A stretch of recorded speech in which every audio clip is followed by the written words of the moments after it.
Dans un quartier tranquille d'Afrique de l'Ouest, entre un vieux kiosque de journaux abandonné et une petite boutique de perles, se trouve un salon de coiffure qui ne ressemble à aucun autre.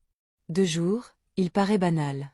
Façade peinte en rose fané, pancarte un peu tordue où l'on peut lire « Chez Béatrice, beauté sans douleur ».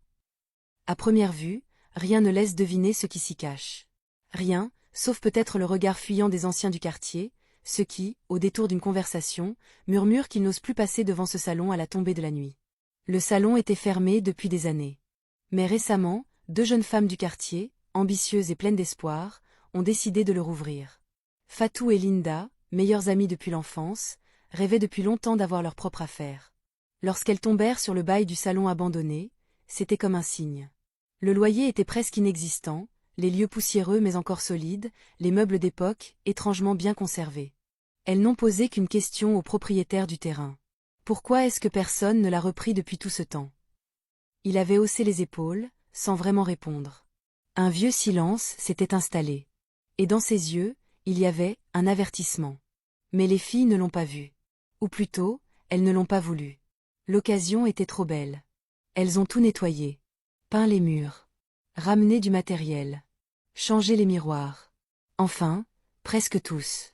Car dans un coin, recouvert d'un tissu noir, se tenait un ancien miroir, lourd, imposant, au cadre sculpté de symboles qu'aucune des deux ne pouvait comprendre. Fatou avait proposé de le jeter. Linda avait hésité, et puis s'était contentée de le couvrir. C'est un peu mystique, mais c'est beau. On garde, on le touche pas. Et ainsi, le miroir est resté, comme un œil fermé dans un coin d'ombre, observant en silence. L'ouverture du salon fut un succès immédiat. Les clientes affluaient.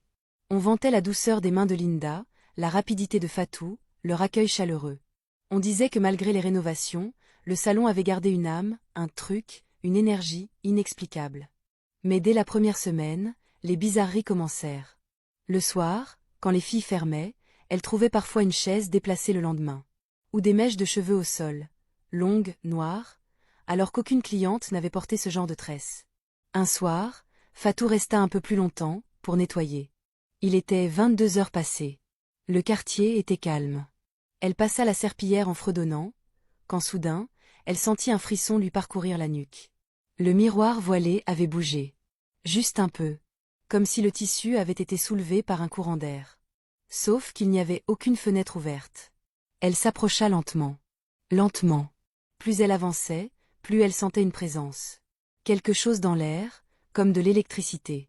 Puis, un bruit. Un clic métallique. Elle se retourna brusquement. Le fauteuil de coiffure venait de pivoter tout seul.